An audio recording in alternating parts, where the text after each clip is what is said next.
Hi everyone, this is Nia and today I'm going to paint some birds. These are based off northern parula birds. I don't really know anything about them, I just know that they're cute. So I'll be using a reference image one by one before painting them. I didn't really draw these accurately, I just wanted to know the different poses from different angles. I like to break it down as different elements: the body, the head, wings, tail, and the placement of the feet. And since the bird is seen from the bottom, for the first sketch, the body will be an oval shape.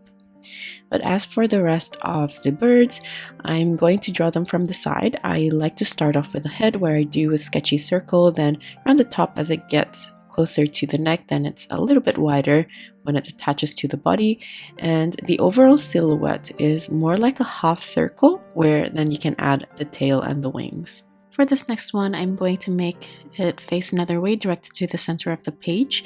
But since we're looking from the side, I'm treating it almost the same way as the previous bird.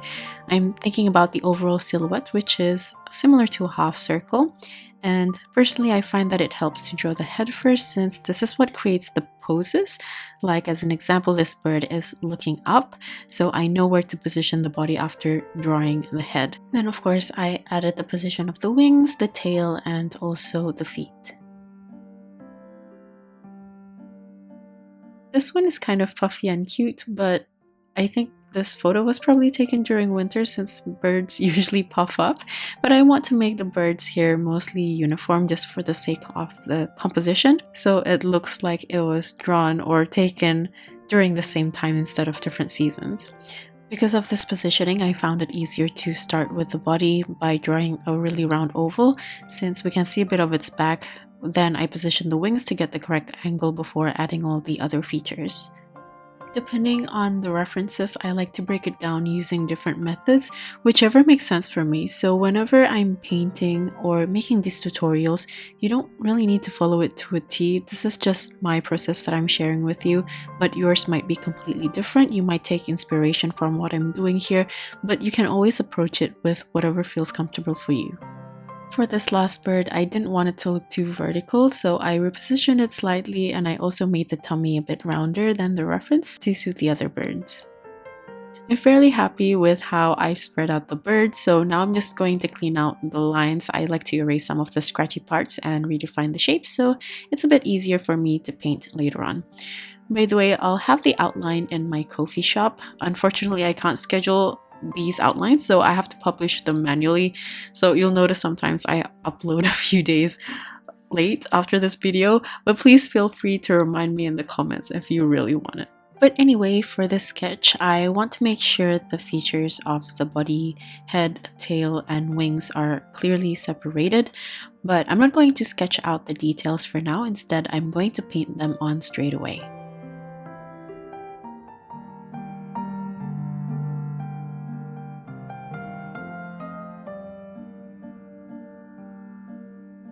Next, I'm going to go over the colors I'll be using. Firstly, this is Hansa Yellow Medium by Daniel Smith, Buff Titanium by Daniel Smith, Sepia by Holbein, Indigo by Schmincke, Vermilion by Holbein, and I'll also be using Bleed Proof White by Dr. P.H. Martins.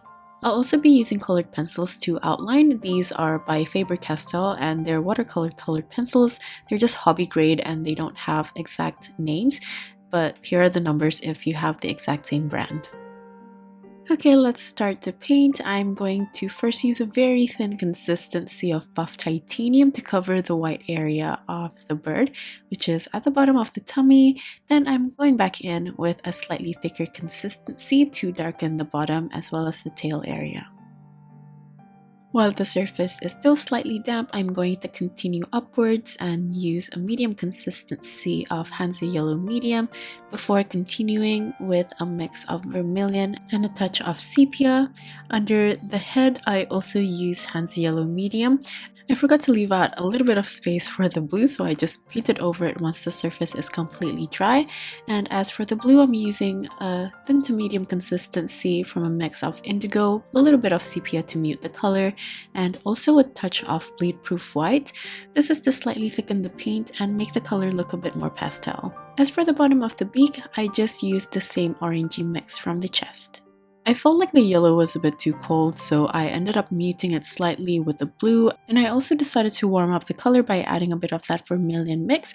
I'm going to place it on the yellow areas and drag it further down to the chest, and as I get towards the bottom, I'm going to use a very thin consistency of buff titanium.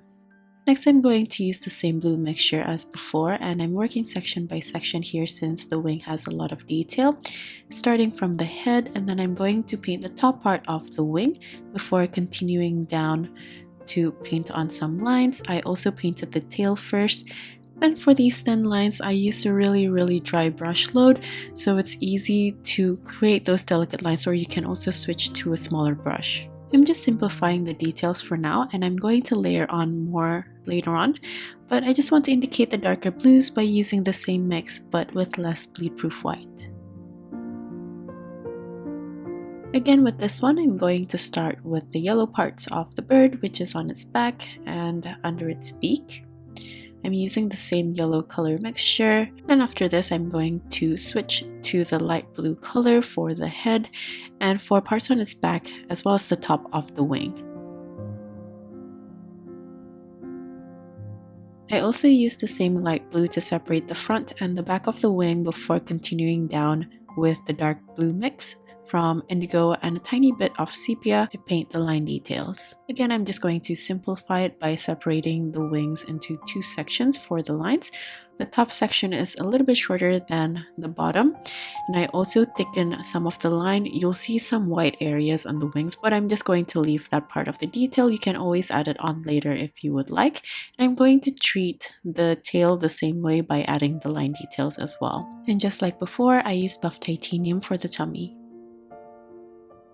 I'm just going to treat the last two birds the same way as I've painted the previous birds. I'm using the same color mixtures, and I'm also going to simplify the same way since I can already start to see a pattern with how I simplified the previous birds, and I just want to make this consistent all throughout.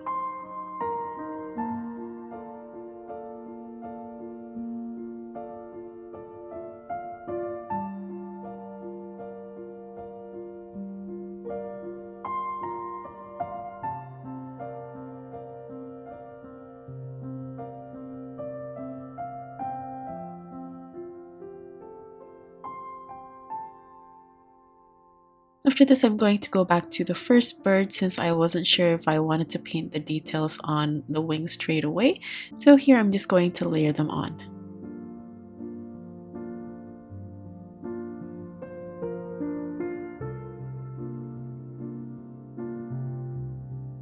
I also felt like the details on the second bird looks a bit too light, so I'm just going to darken it with the same dark blue mix.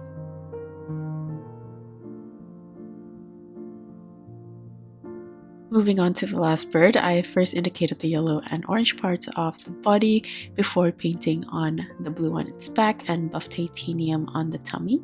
As you can see from the reference though, the direction of the wings are a little bit unclear, at least for me anyway, so I kind of just made it up to simplify it. Even at this point, I was still a bit confused on how to approach it, so I decided to add the orange on the chest on this one as well as the other birds. I also felt like the color would be a bit more vibrant as well if I layer this on a dry surface. Then I went back to the wing. I started out with the dark blue just to paint the ends of the wings. Then I used a lighter consistency to continue upwards to add a bit more detail.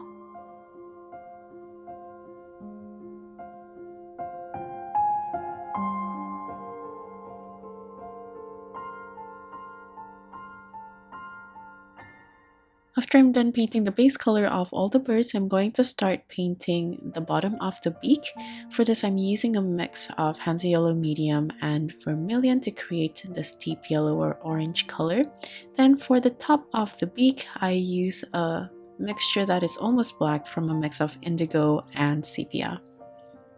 I'm also using a thick consistency here and a light brush load, so again it's easy to control how my paint flow out of my bristles, but you can also switch to a smaller brush. Close to the head, I'm going to darken it using indigo with a little bit of sepia. I'm just placing the color for now a little bit near the beak, and I'm going to use a clean damp brush to soften the blend. I also feel the need to separate the head and the body by darkening the neck area, so I'm using a lighter consistency of the same mixture. And as I'm applying the paint, I'm moving my brush up and down so it looks a little bit fuzzy, and it also follows the round form of the birds. Next, I'm going to paint the eyes using a thick consistency mix of indigo and sepia. You do want to make sure that the head is completely dry before painting this on, if not it will bleed out. Or if you're a bit scared, you can also use ink pen so it's a bit easier to control. Once it's done, I'm going to dry it off completely before adding a white dot using a thick consistency of bleed-proof white for the highlight. And from the reference earlier, there were white spots at the bottom and the top of the eye, so I'm just going to add it on here using my same brush. But again, you can also use a smaller brush because it's really easy to accidentally paint over the eyes. So as I was showing you my colors before, you saw me holding a lighter brown and a dark brown. This is the lighter brown that I've used for the legs or the feet.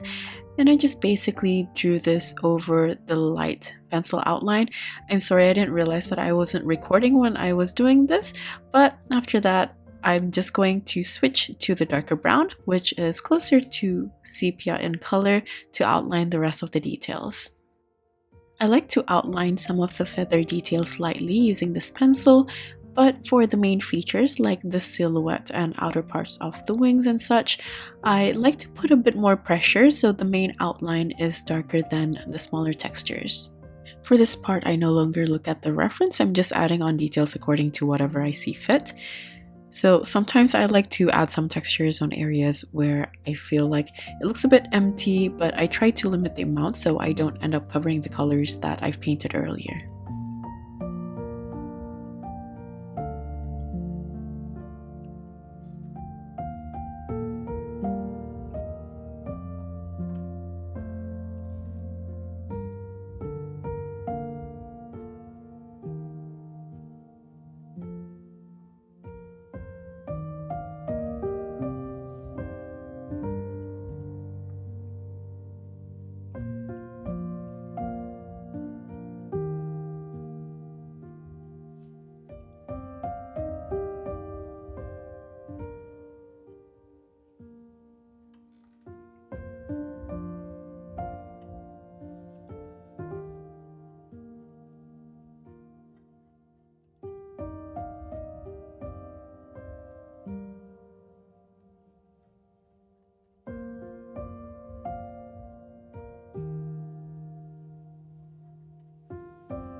I'm quite happy with how they are looking.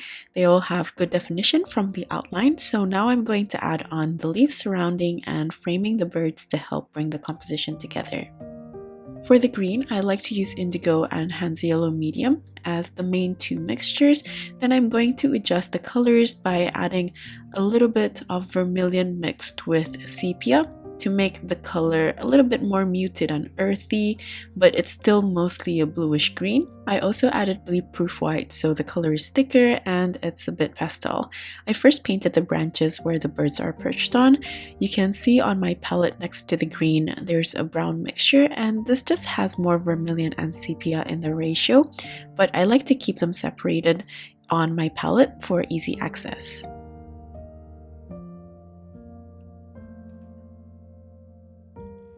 After painting the branches separately, now I like to figure out how they're going to branch out further to frame these birds. I want these lines to be well defined but delicate, so I used a really thick consistency and a dry brush load to paint it on. Of course, you can always switch to a smaller brush for this, and just a tip, by adding the bleed-proof white, because it is an opaque white color, but I'm still adding all the other pigments, it really helps to thicken the paint so the colors look a bit more dense, if that makes sense. In a way, it feels like you're using a light consistency gouache compared to transparent watercolors. But anyway, as I'm trying to frame this, you can see me breaking the branches into sections. This is when I'm undecided which direction I want to bring the branch towards, so I just stop and take my time before I continue painting the lines. And this also helps to create more natural looking branches because they're not usually curved and smooth. After I've extended the branches and placed them in between the birds, I'm going to start painting on the leaves by using the green mixture. I like to paint medium-sized leaves around the ends of the branches, or sometimes if there are really long branches, I like to break it up, or if they're a large space I feel like I need to fill up, I like adding on these leaves as well. I like to paint them in 2s or 3s, but I want to make sure to have enough space in between so the leaves look more delicate. And to help enhance this, sometimes I like to add thinner stems using the same green to attach to these leaves.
I feel like I have a pretty good spread here, so next I'm going to add different shaped leaves. For this, I'm also going to change the green tone by adding more Hansa yellow medium and a little bit of vermilion, so it's a bit more of a yellow-green, but still muted in terms of the tone from the vermilion, so the tone is consistent all throughout the composition. For these ones, I like to start by painting a stem growing out from the main branch. Then I like to add small thin leaves at the top and on either side. I like to play with the length of the stem as well, depending on the space that I have. I'm just going to fill this in certain areas where I feel still looks kind of empty, and I'm just looking for a balanced composition here.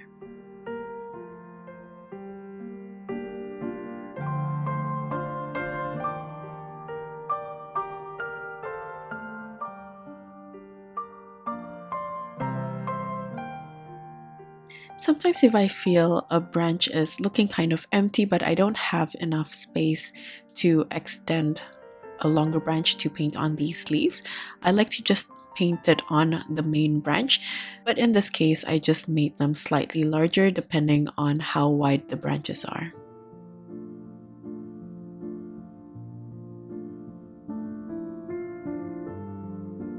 At this point, I got pretty tired of painting those thin lines, so I'm going to use my dark brown pencil and add more greeneries.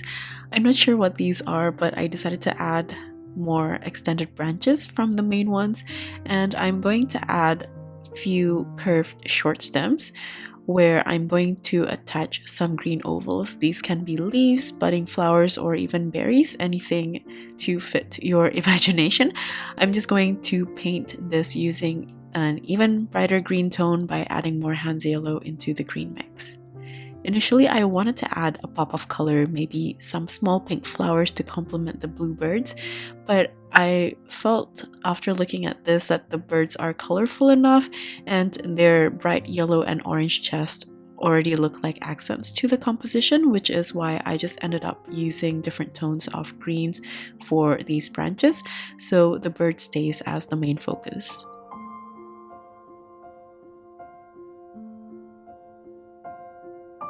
Once I'm done with all the elements, I'm just going to look at everything as a whole and adjust the balance once again. I'm going to just add a few more leaves where I feel the section is still a bit empty. And that's it for this tutorial. I ended up liking this composition more than what I originally imagined. And it was so much fun to include some leaf doodles to the more complex birds. Let me know what you think in the comments. If you enjoyed this tutorial or found it useful, please consider subscribing for more. The list of tools as well as my social media links will be in the description box. Thank you so much for watching till the end, and I'll see you guys at the next one. Bye!